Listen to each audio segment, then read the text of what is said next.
आंसुओं का आज तक इस धरती में प्रभाव है। आज तक यहाँ का पानी खारा है, क्योंकि गोपियों के आंसू खारे थे। हम सबके आंसू खारे ही होते हैं। और गोपियाँ भगवत प्रेम में जब रोईं, अब तो अंत आ गया। सखी बोली अब जी ना पाएंगे, अब मर जाएंगे। तब एक सखी बोली क्यों मर जाएगी? बोले अब क्या जिए, अब हम मर जाएंगी। तो दूसरी सखी बोली आशा रख पगली आएंगे, हरि आएंगे, प्रभु आएंगे, हरि आएंगे, हरि आएंगे। आशा रख, आशा रख, आशा रख पगली आएंगे, आशा रख पगली आएंगे, आशा रख पगली आएंगे, आशा रख पगली आएंगे। हरि आएंगे, हरि आएंगे, प्रभु आएंगे, प्रभु आएंगे, हरि आएंगे, हरि आएंगे। आशा रख, जय हो, आशा रख, जय हो, आशा रख पगली आएंगे, आशा रख पगली आएंगे।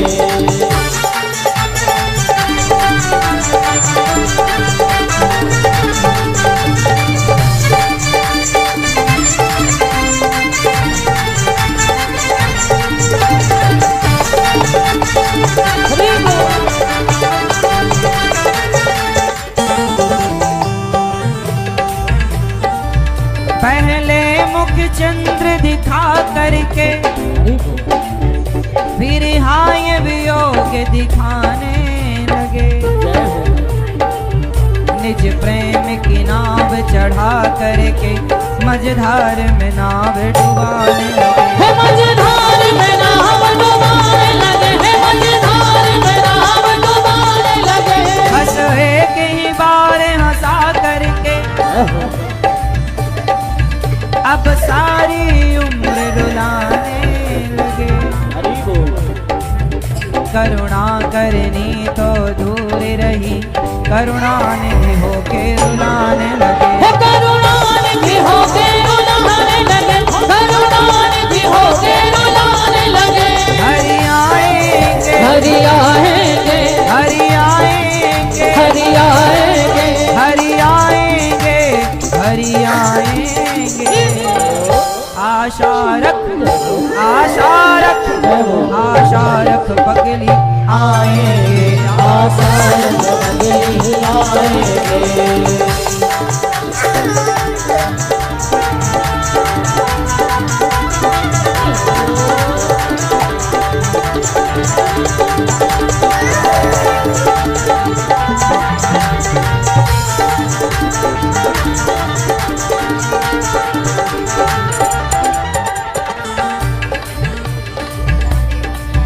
हम प्रेम नगर की बंजारन,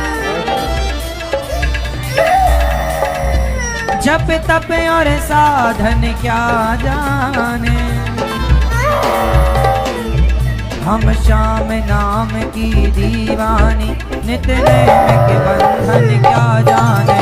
नित नेम के बंधन क्या जाने, नित नेम के बंधन क्या जाने।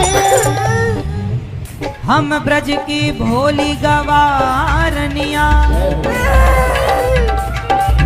ब्रह्म ज्ञान की उलझन क्या जाने।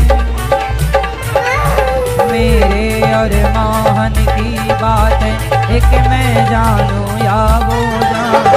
एक मैं जानू या वो जाने, एक मैं जानू या वो जाने। प्यार झूठा सही, प्यार झूठा सही, दुनिया को दिखाने आजा। प्यार झूठा सही, दुनिया को दिखाने आजा।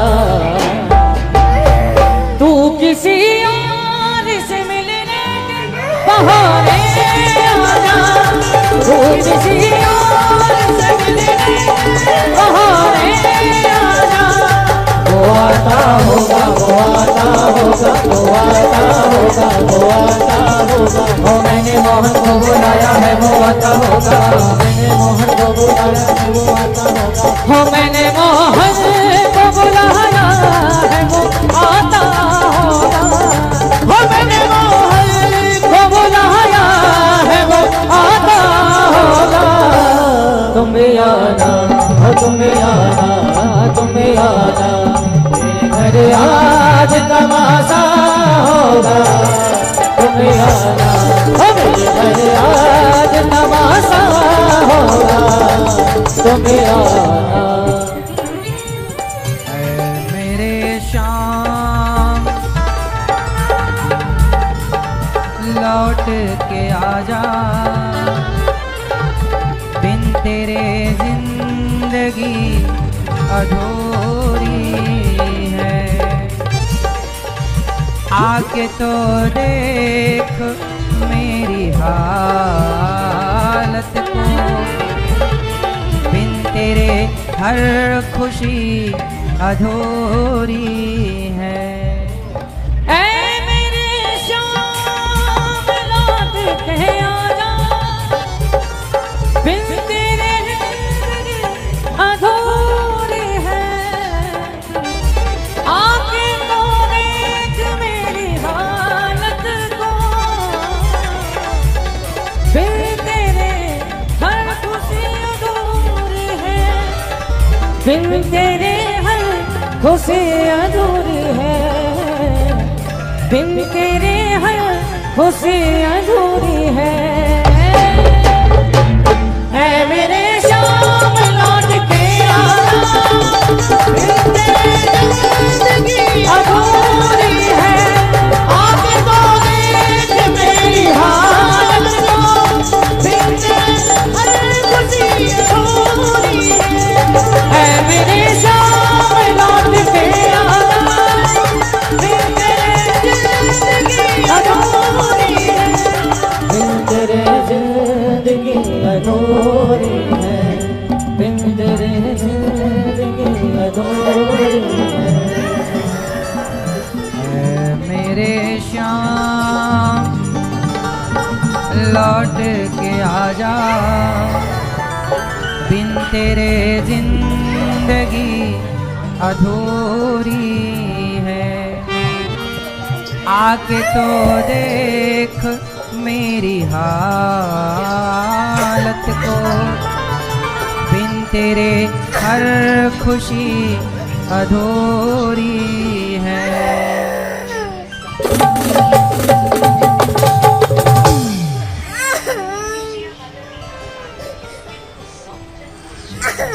वो आता होगा,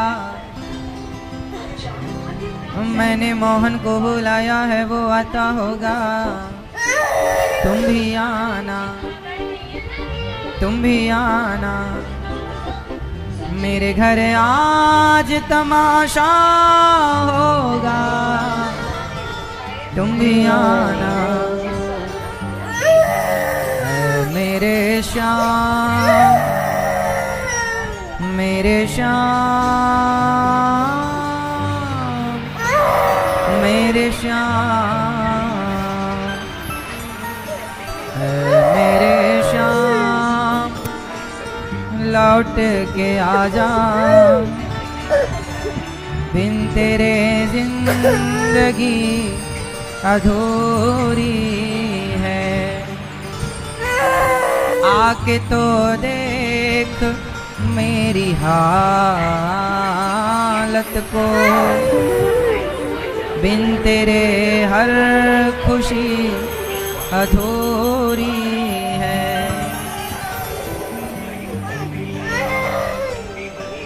हम ब्रज की भोली गवारनिया, ब्रह्म ज्ञान की उलझन क्या जाने। मेरे और मोहन की बातें एक मैं जानूं या वो जाने।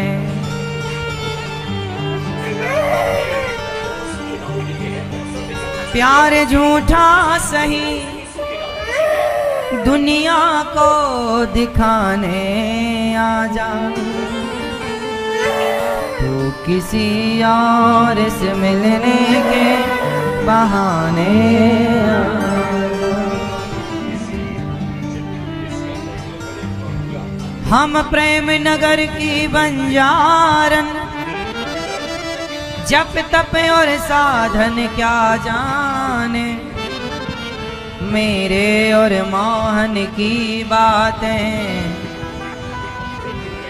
एक मैं जानूं या वो जाने। हे गोविंद, उद्धव जैसे ज्ञानी आए और गोपियों के प्रेम में उद्धव जैसे ज्ञानी खुद बह गए। आए थे उपदेश करने, उपदेश देने, पर गोपियों के प्रेम के आगे उद्धव जी का ज्ञान फीका पड़ गया। एक बात बताएं आपको, भगवान को पाने का सबसे सरल मार्ग क्या है? एक तो है, आप लोग रोज भगवान की क्या करते हो? पूजा। क्या पूजा के रास्ते भगवान तक पहुंचा जा सकता है? हाँ या ना? भगवान तक पहुंचने का सबसे सरल और सटीक क्या मार्ग है? कौन सा वो राह है, रास्ता है जो भगवत धाम तक पहुंचा देगा, भगवान तक पहुंचा देगा? आप लोग रोज करते हो पूजा, लेकिन एक बात याद रखिएगा कि पूजा पर्याप्त नहीं है। अच्छा ये बताओ, जलेबी मीठी होती है या नहीं? हाँ या ना? जोर से ना। जलेबी मीठी नहीं होती, चाशनी मीठी होती है। जलेबी को चाशनी में ना डुबाया जाए तो क्या मीठी हो सकती है? जैसे जलेबी मीठी नहीं है, चाशनी की मिठास जलेबी में चढ़ जाती है, उसी तरह आप जो पूजा करते हैं वो पूजा है जलेबी की तरह, और प्रेम जो है वो चाशनी की तरह है। जब तक जलेबी को, जब तक पूजा को प्रेम की चाशनी में नहीं डुबाओगे, तब तक वह पूजा ग्रहण करने योग्य नहीं। इसलिए अकेली पूजा यदि आप करते हो तो घाटे में हो। कैसी पूजा? राम ही केवल प्रेम प्यारा, जान ले ये जो जान निहारा। भगवान केवल प्रेम के बल पर मिलेंगे जब मिलेंगे। कौन सा बल? प्रेम का बल। इसलिए भगवान से प्रेम किया जाए, किसकी तरह? गोपियों की तरह। तो अब आप प्रश्न कर सकते हैं कि महाराज जी ये प्रेम कहाँ से आएगा? तो सत्संग से आएगा। और प्रेम कैसे प्रकट होगा? आओ हम प्रेम को प्रकट करने की कोशिश करते हैं। जैसे आग, माचिस की तीली होती है, माचिस की तीली को माचिस से रगड़ने से, घर्षण करने से आग प्रकट होती है। यदि रगड़ा ना जाए, घर्षण ना किया जाए, तो क्या माचिस की तीली से आग प्रकट हो सकती है? अच्छा ये बताओ, माचिस की तीली में आग है या नहीं?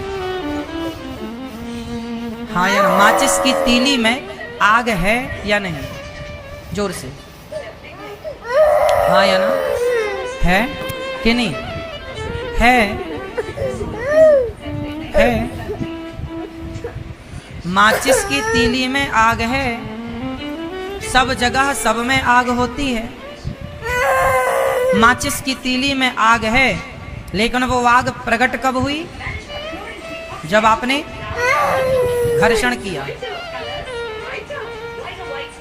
तो माचिस की तीली में आग तो थी, पर प्रकट तब हुई जब घर्षण हुआ। उसी तरह भगवान तो सबके भीतर हैं, पर प्रकट तब होंगे जब प्रेम का घर्षण होगा। जब प्रेम होगा परमात्मा प्रकट होगा। प्रेम नहीं है तो भगवान को प्रकट करने की क्षमता पूजा में नहीं है। भगवान को प्रकट करने की क्षमता प्रेम में है। इसलिए भगवान को पूजा नहीं, प्रेम चाहिए। आपकी पत्नी और आपके पति को अच्छा, आपकी पत्नी आपकी पूजा बहुत करे, आपका पति आपकी पूजा करे, बढ़िया आपको धूप दीप से आपका वंदन करे, आरती उतारे, मिठाई खिलाए और बढ़िया पुष्प माला पहनाए, आपका पति और आपकी पत्नी पूजा आपकी करे और प्यार करे पड़ोसी और पड़ोसन से, चलेगा? आपका पति पूजा आपकी करे, आपकी पत्नी पूजा आपकी करे, आपके चरणों में पुष्प चढ़ाए, आपकी आरती उतारे और प्यार करे पड़ोसी से, चलेगा? आपका पति पूजा आपकी करे, पत्नी को माला पहनाए, पत्नी की आरती उतारे, पत्नी को पुष्प चढ़ाए, दक्षिणा चढ़ाए, परिक्रमा लगाए पत्नी की और प्यार करे पड़ोसन से, चलेगा? तो पूजा आपकी कोई करे और आपसे प्रेम ना करे तो क्या कोरी पूजा से आप प्रसन्न होंगे? तो जिस पूजा से आप प्रसन्न नहीं हो सकते, भला उस पूजा से भगवान कैसे प्रसन्न होंगे? इसलिए पूजा नहीं, पूजा के संग प्रेम क्या होनी चाहिए? राम ही केवल प्रेम प्यारा, भगवान को प्रेम चाहिए, इसलिए आप प्रेम कीजिए। और प्रेम कब प्रकट होगा? जब सत्संग करेंगे। प्रेम तो देखो होता है, भगवान को रोज नहलाओ, रोज पुष्प चढ़ाओ, रोज दर्शन, मंदिर रोज क्यों जाना चाहिए? मंदिर रोज क्यों जाना चाहिए? मंदिर जाना क्यों, मंदिर जाना चाहिए? उत्तर दो। मंदिर रोज क्यों जाना चाहिए? रोज भगवान को क्यों नहलाना चाहिए? रोज क्यों भोग लगाना चाहिए? रोज क्यों तुलसी और पुष्प चढ़ाना चाहिए? क्यों ये सब क्यों होता है? कारण आप बताओ, क्यों रोज मंदिर जाना चाहिए कि नहीं जाना चाहिए? हाँ, आप रोज आप क्यों भोग लगाते हैं? रोज क्यों भगवान को स्नान क्यों करना चाहिए? ये सब क्यों? क्योंकि आप जिनके पास रोज जाते हैं ना, उनसे आपका प्रेम होता है। आप हमसे रोज मिलेंगे या हफ्ते में एक दिन दो दिन मिलेंगे, तो परस्पर जब हम आपसे मिलेंगे ना, तो मिलते मिलते क्या होता है? प्रेम प्रगाढ़ होता है। क्या होता है? प्रेम बढ़ता है। यदि हम और आप निस्वार्थ भाव से मिलें तो प्रेम बढ़ेगा। और आपकी पड़ोसन रोज आपके पास आए, बहन जरा आज 2000 रुपए दे दो, आज 500 दे दो, आज 100 रुपए दे दो, तो वो भी रोज मिलेगी आपको, लेकिन उससे प्रेम नहीं बढ़ेगा। आपको लगेगा ये क्यों आ गई। प्रेम हमारा और आपका तब बढ़ेगा मिलने से, जब आप हमसे तो मिलें, हम आपसे तो मिलें, लेकिन हमारे और आपके मिलन में ना कोई स्वार्थ ना हो। हमारे और आपके मिलन में कोई स्वार्थ ना हो। स्वार्थ होगा तो वो प्रेम फिर वो प्रेम है ही नहीं, वो तो स्वार्थ है। तो भगवान के मंदिर रोज क्यों जाना चाहिए? इसलिए क्योंकि जब भक्त, कोई स्वार्थ नहीं होगा भक्त का, और भगवान का तो कोई स्वार्थ है ही नहीं आपसे, तो आप भी निस्वार्थ हैं और भगवान भी निस्वार्थ। और जब निस्वार्थ दोनों मिलेंगे तो प्रेम प्रकट होगा। यही ये प्रेम प्रकट हो। हम बिहारी जी के दर्शन करने क्यों जाते हैं? प्रेम होगा इसलिए जाएंगे, और प्रेम नहीं होगा तो जाने से प्रेम प्रकट होगा इसलिए जाएंगे। होगा तो बढ़ेगा, नहीं होगा तो प्रकट होगा, फिर वो बढ़ेगा। तो भगवान को रोज नहलाते क्यों हैं, पूजा क्यों करते हैं? क्योंकि ये सब चीजें प्रेम को बढ़ाने में सहयोगी हैं। भगवान को पुष्प क्यों चढ़ाते हैं? बताओ, भगवान को पुष्प क्यों चढ़ाते हैं? बोलो।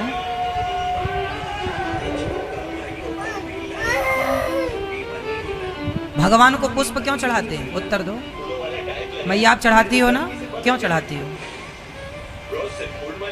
हाँ?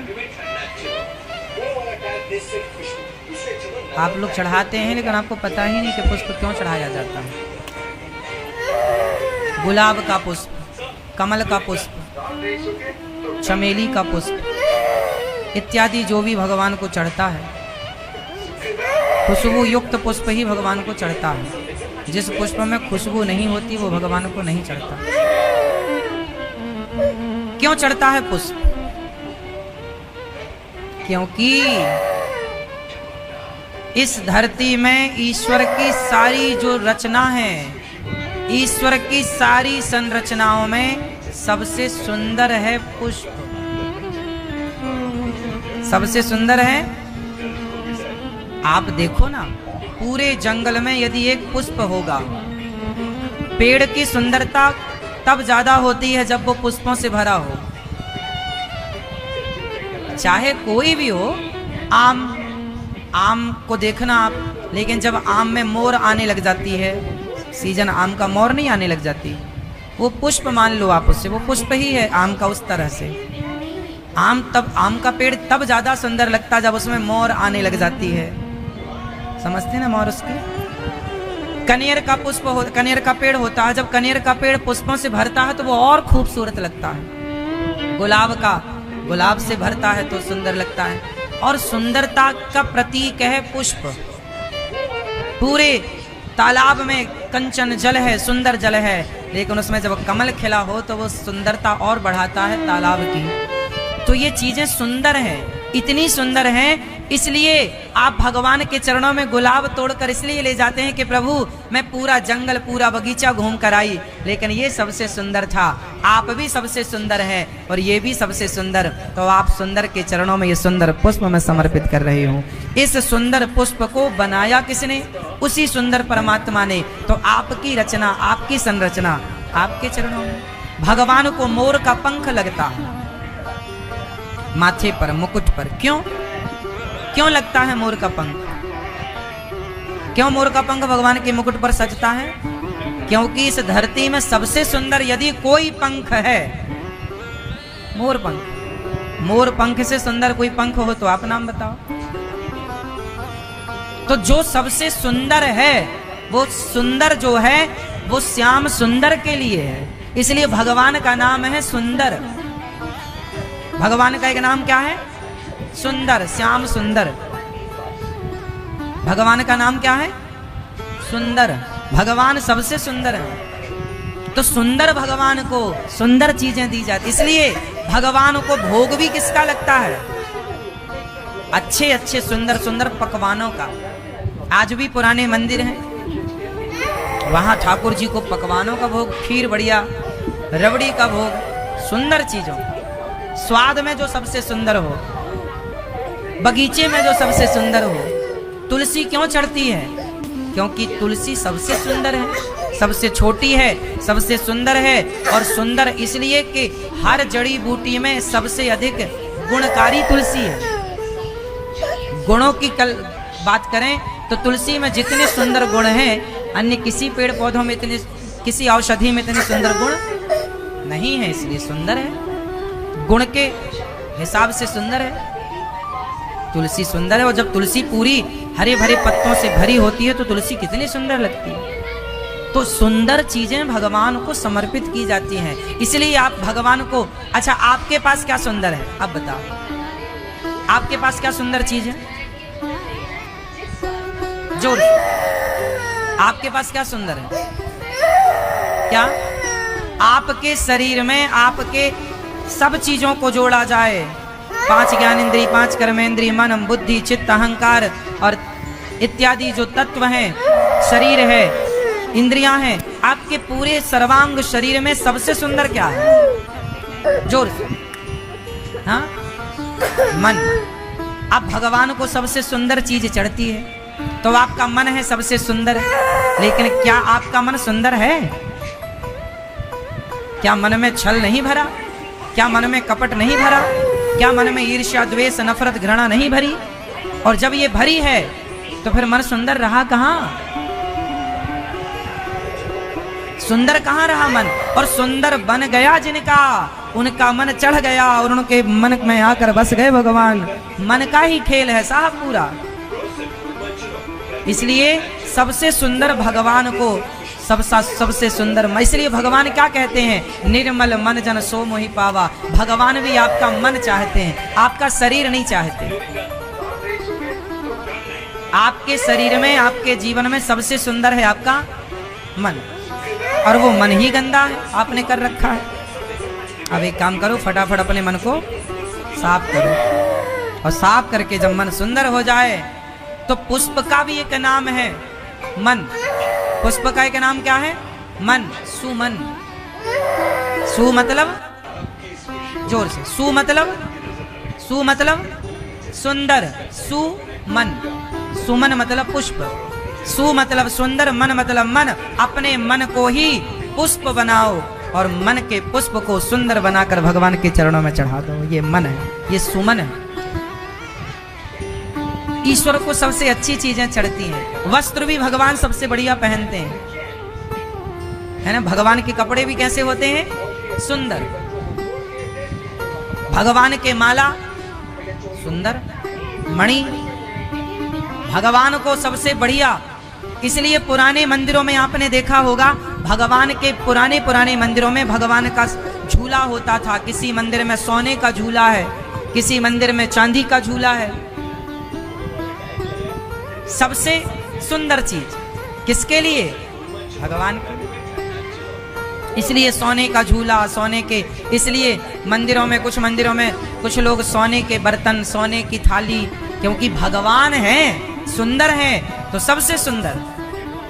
हम अब कुछ लोग कहते हैं भगवान को सोने की थाली में भोग लगाने की क्या, भगवान को सोने के झूले में क्या जरूरत है। अरे भगवान है पगले, भगवान को ही सबसे सुंदर चीजें चढ़ानी चाहिए, समर्पित करनी चाहिए।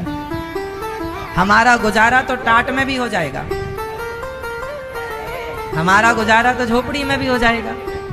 पर यदि आप सामर्थ्यवान हैं तो आपके घर में यदि गोपाल जी हैं तो जो आपके घर में सबसे सुंदर चीज है, सबसे बढ़िया, वो भगवान के लिए होनी चाहिए। इसलिए जब फल लाओ तो बच्चों को बाद में खिलाओ, पहले भगवान को भोग लगाओ, पहले भगवान को प्राथमिकता दो। पहले भगवान को भोग लगे, फिर खीर बने तो भगवान को भोग लगे, हलवा बने पहले भगवान जी का भोग लगे।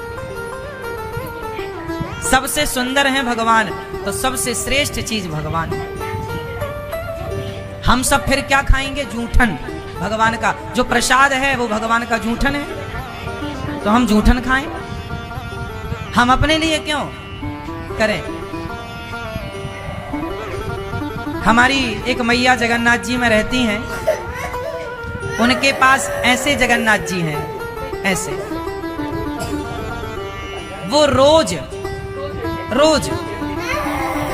अपने घर में इतना सारा भात बनाती हैं, चावल भात, इतनी सारी दाल बनाती हैं, इतनी सारी साग बनाती हैं, इतने सारे फल काटती हैं, और सारे फलों का, और उनके घर में खाने वाला कोई नहीं, केवल वो अकेली और एक दो लोग और जो सेवा। और बनाती कितना है, इतना सारा। किसी ने कहा मैया तुम इतना क्यों बनाती हो, तुम्हारे घर में तो कोई है ही नहीं खाने वाला। बोले ना, मेरे जगन्नाथ जी को भूख ज्यादा लगती है ना, तो मैं जगन्नाथ जी के लिए ज्यादा बनाती हूँ, और बना के फिर रोज बांट देती हूँ, लो प्रसाद। मतलब वो अपने लिए नहीं, देखो जरा मेरे जगन्नाथ जी ज्यादा खाते हैं तो मैं ज्यादा बनाऊंगी और फिर सबको बांटूंगी। और क्या क्या बनाती हैं, इतनी बूढ़ी हैं, आलस्य नहीं है। माताओं को ना भोजन बनाने में बहुत आलस्य होता है, ये अपने लिए भी मोटी मोटी रोटा बना लेती है, आखिरी में जो आटा बचता है ना, रोटा बना के खा लेती है। आखिरी में दाल सब्जी नहीं बचेगी तो अचार के संग खा लेंगी। एक तो ये भाव है कि इनकी ममता है, सब खिला देती हैं, और दूसरा आलसी भी है कि थोड़ा ज्यादा बना लिया करो, तुम्हारे लिए तो बच जाए। तो ये दो बातें हैं, या तो आपकी ममता है कि आपने सब खिला दिया, ठीक बात है, लेकिन अपने लिए भी कुछ बचाओ। अपने लिए कुछ नहीं बचा तो बनाए कौन, अब अपने लिए क्या बनाए। ये आलसी है कि अपने लिए क्या बनाए। चलो कोई बात नहीं, भगवान के लिए बनाओ, ज्यादा सा बनाओ, ऐसा बनाओ कि आपके लिए तो ना कम है, आप भी बढ़िया खाओ। तो वो मैया ने भगवान के लिए इतने सारे फल काटा करती, सब फल लाती है। और आप आश्चर्य मानेंगे, मुझे एक बात याद आ गई। आपने जगन्नाथ जी के मंदिर कभी जाना तो जगन्नाथ जी के ऊपर ना एक पुष्पों का गुलदस्ता होता है, पुष्पों का एक गोल सा ऐसे जगन्नाथ जी के ऊपर पधराया जाता है। वो पुष्पों का जो गुलदस्ता है ना, वो पुष्प जो है वो मैया बनाती हैं।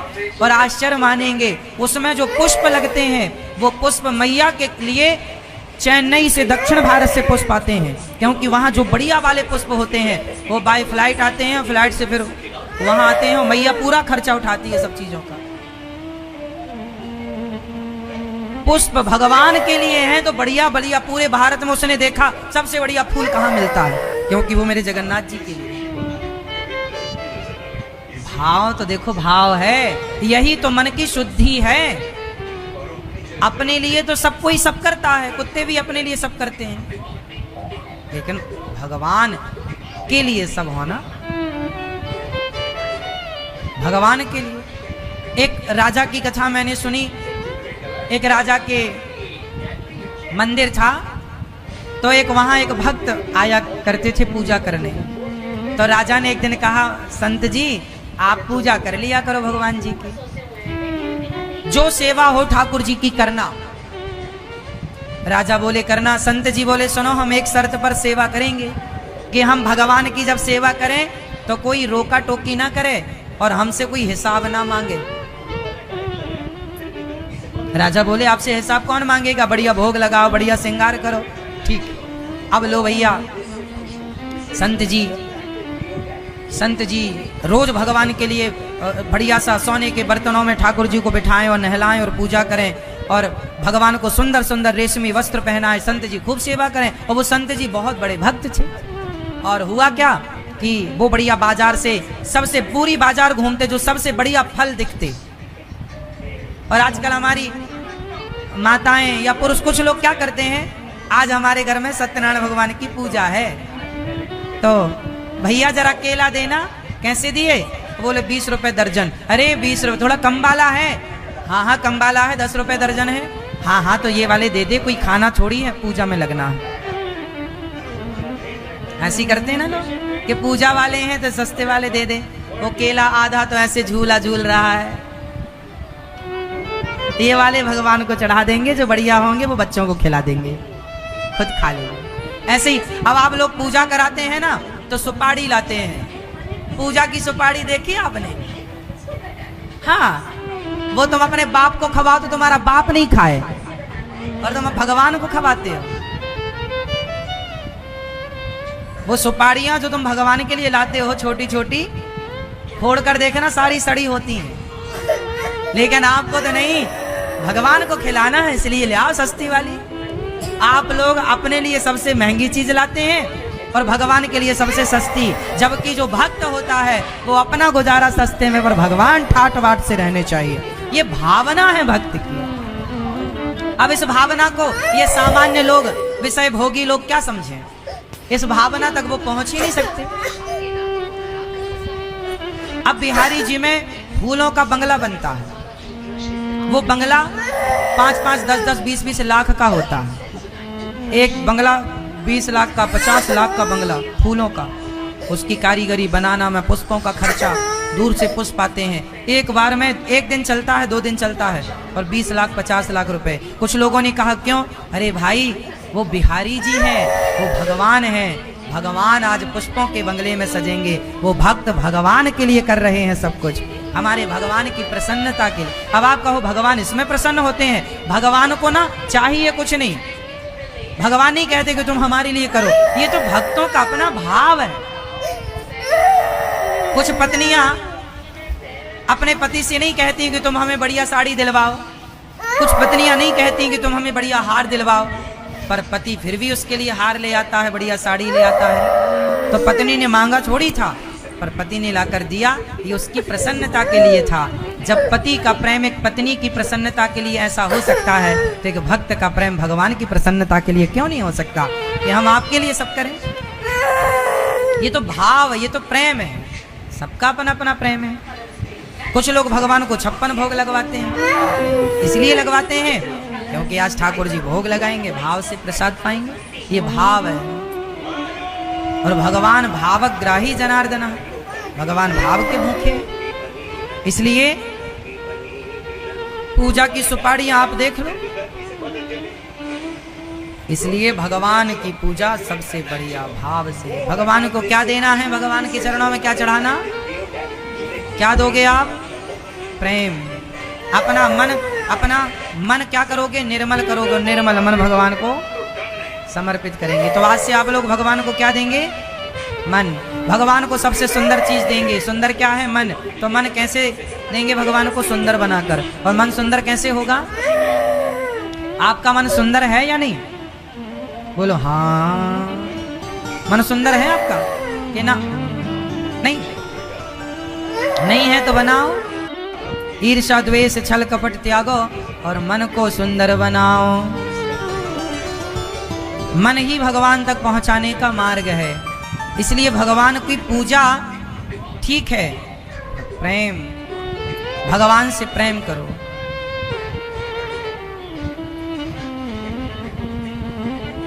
अच्छा, जब प्रेम होता है ना भगवान से, तो फिर भगवान ही। अच्छा, आप देखो ना, आप जिससे प्रेम करेंगे आपको उसकी याद ज्यादा आएगी। चाहे वो आपका पति हो, पत्नी हो, प्रियतमा हो, प्रियतम हो, आपका बेटा हो, आपकी बेटी हो, आपका बॉयफ्रेंड हो, आपकी गर्लफ्रेंड हो। आपको जिससे प्रेम है आप बिल्कुल उसकी यादों में सोएंगे, उसकी यादों में खोएंगे, उसकी यादों में रहेंगे। क्योंकि प्रेम हमेशा उसकी ना होने पर भी उसकी यादें दिलाता है। हाँ या ना?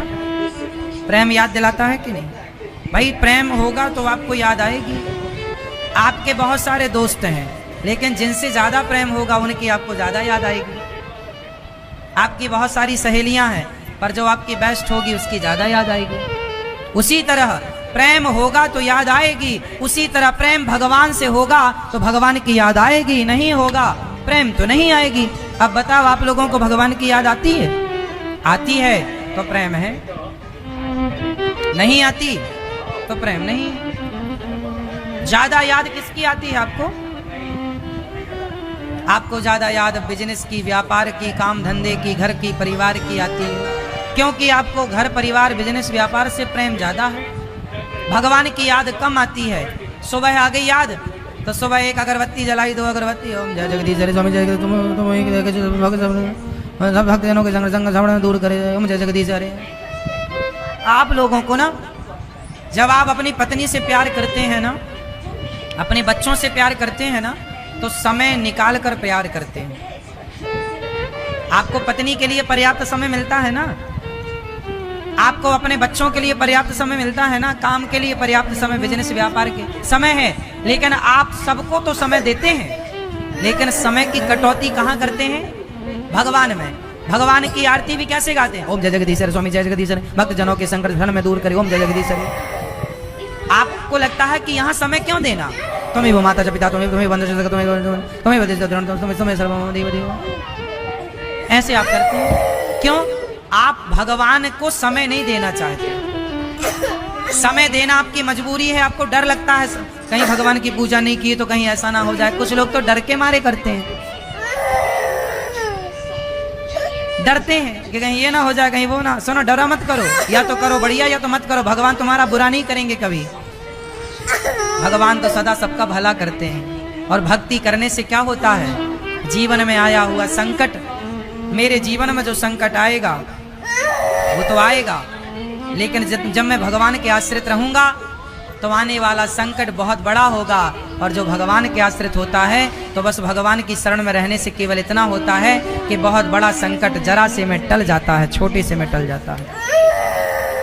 एक संत जी थे, बहुत बड़े भक्त थे। अभी एक संत जी, मैंने बोला कि एक मंदिर में वो पूजा करते थे संत जी।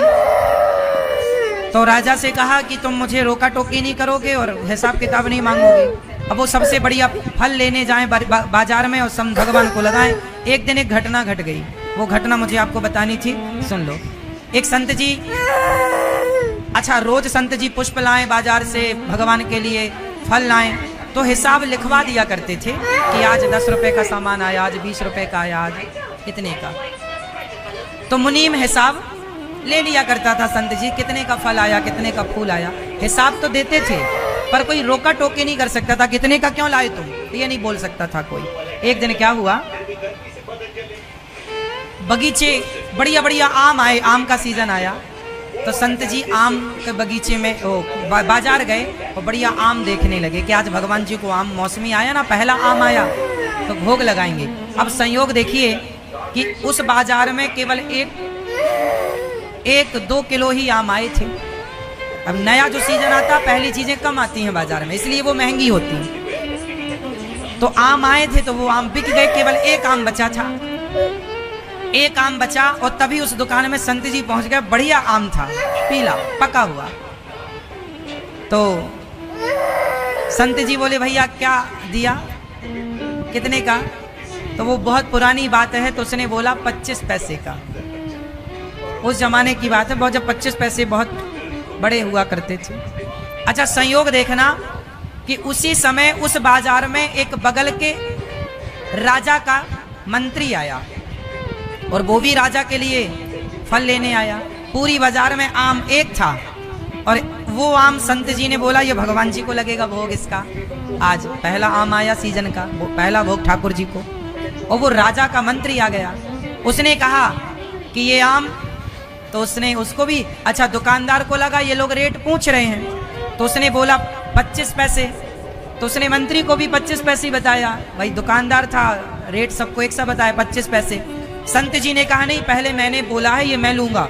अब मंत्री भी टसन में, नहीं ये तो मैं दूंगा, सुन मैं तुझे इसके 50 पैसे देता हूं, ये आम मेरे राजा के लिए जाएगा, मेरे राजा।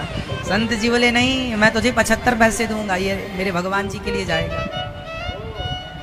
मंत्री बोला नहीं ये मेरे राजा साहब के लिए आम जाएगा। संत राजा ने बोला है बढ़िया आम का सीजन, आम लेके आना, और पूरे बाजार में एक ही आम है, मैं राजा के लिए लेके जाऊंगा, मैं 1 रुपया दूंगा।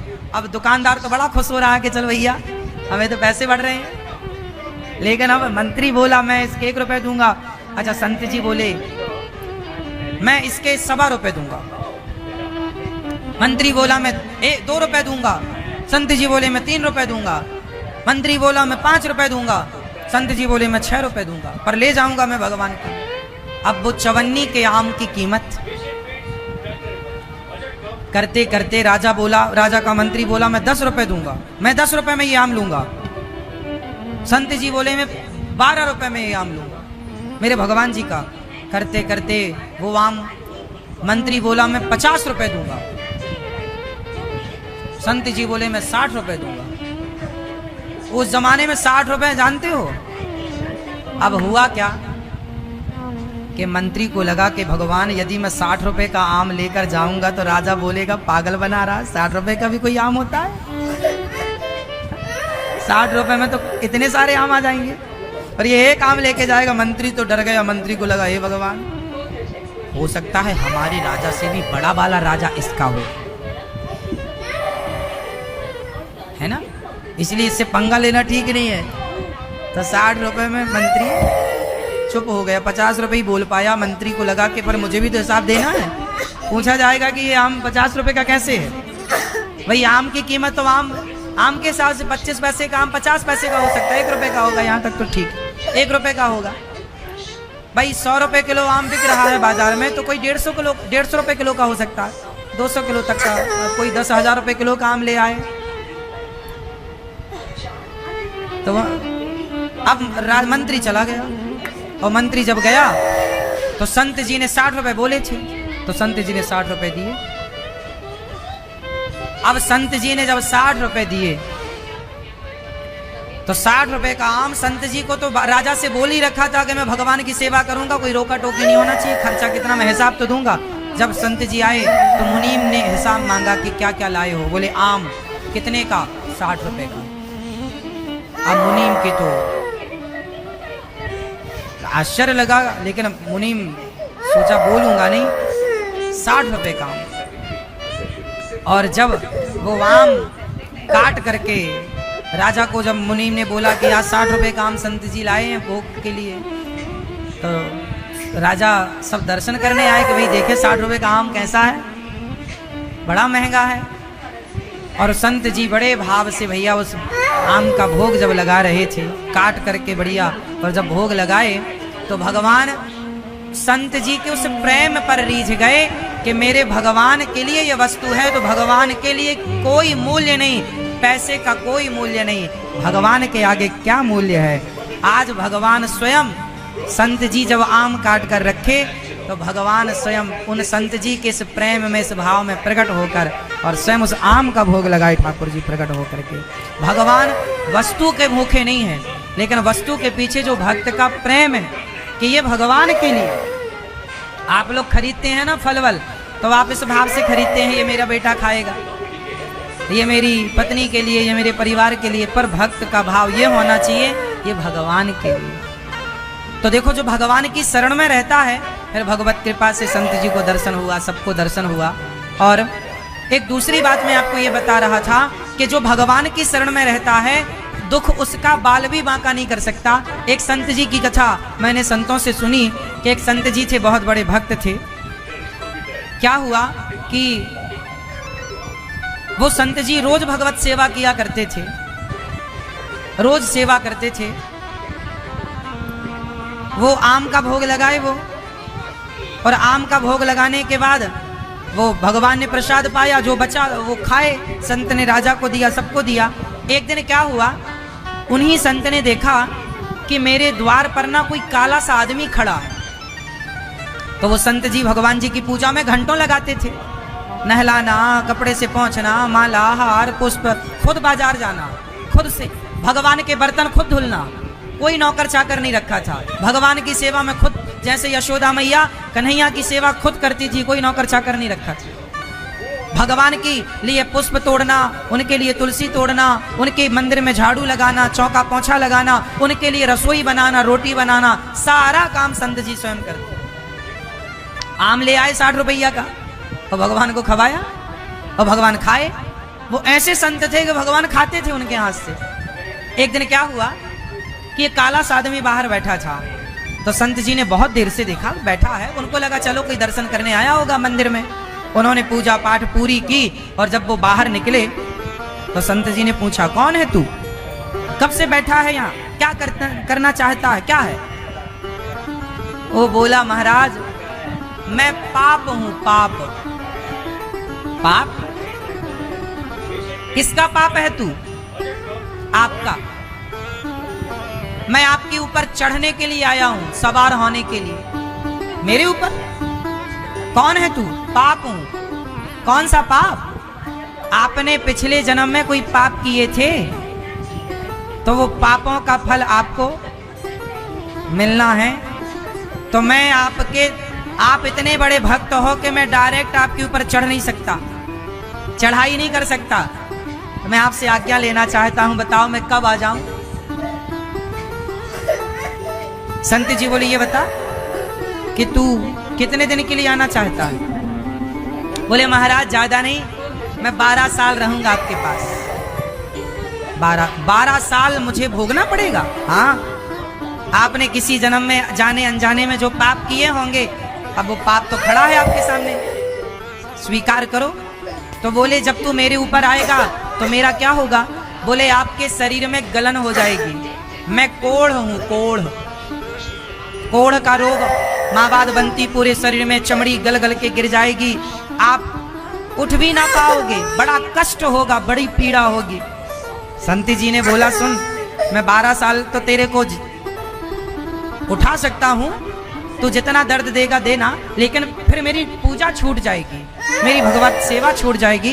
तो एक काम कर कि मैं देख सेवा नहीं छोड़ सकता, तू एक काम कर, कुछ कम कर, कम कर। तो बोले, आप कृपा करें तो बताओ। बोले, मैं 12 साल के लिए आया हूँ। अच्छा, मैं 6 साल के लिए आऊँगा। संत जी बोले, नहीं, 6 साल पड़ा रहूँगा तो 6 साल तक सेवा कौन करेगा? अच्छा, मैं 3 साल के लिए आऊँगा। नहीं, 3 साल ज़्यादा, 3 साल सेवा कौन करेगा? अच्छा, मैं 1.5 साल के लिए आऊँ। अरे 1.5 साल सेवा कौन करेगा? अच्छा, मैं 1.5 महीने के लिए आऊँगा। नहीं, 1.5 महीने के लिए। अच्छा, तो मैं 1.5 दिन के लिए आऊँ ना, 1.5 दिन सेवा कौन करेगा? फिर तो एक काम कर, मैं पूजा करके भगवान जी को सुला देता हूं रात को, तो एक काम कर, मैं कल भगवान जी को जरा जल्दी सुला दूंगा, है ना। मैं कल भगवान जी को जल्दी सुला दूंगा।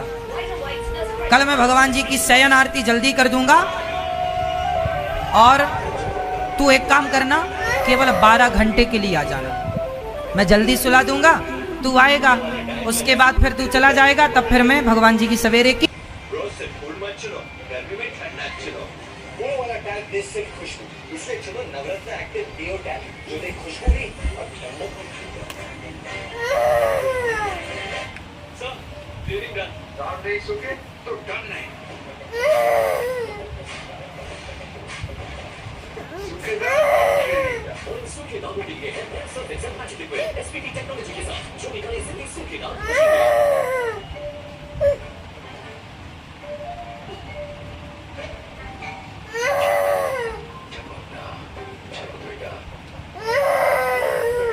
आपकी इस खुशी को ना कभी दर्द की नजर न लगे, इसीलिए होम नेचर इसका डाइक्लोफेनाक फॉर्मूला अंदर तक चले और अपनी जड़ से दर्द को मिटाए।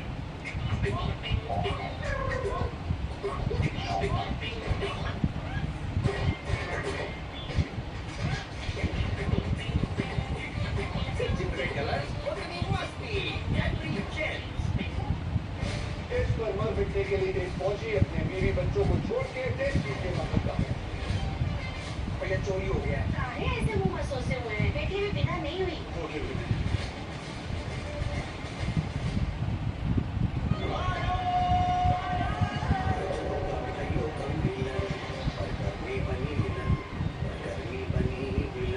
फूलों वाला टैग लगाया, फिर भी गर्मी से बदन जले। रोज से फूल मत चलो, गर्मी में ठंडा चलो। वो वाला टैग देश से खुशबू, इसलिए चलो नवरत्न एक्टिव डिओ टैग, जो दे खुशबू भी और ठंडक भी।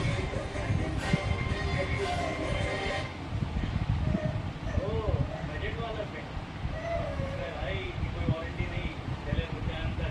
अच्छा उसका नहीं ट्रैक्टर है, लंबा चलेगा, अगर ये टिका तो मेरी एक्सक्यूज करेगा।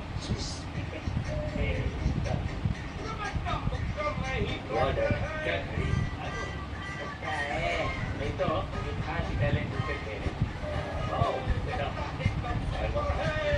ये मैं पर नहीं होने का था मेरा। वाह कुत्ता है, और कुत्ता नहीं ट्रैक्टर है। विशिट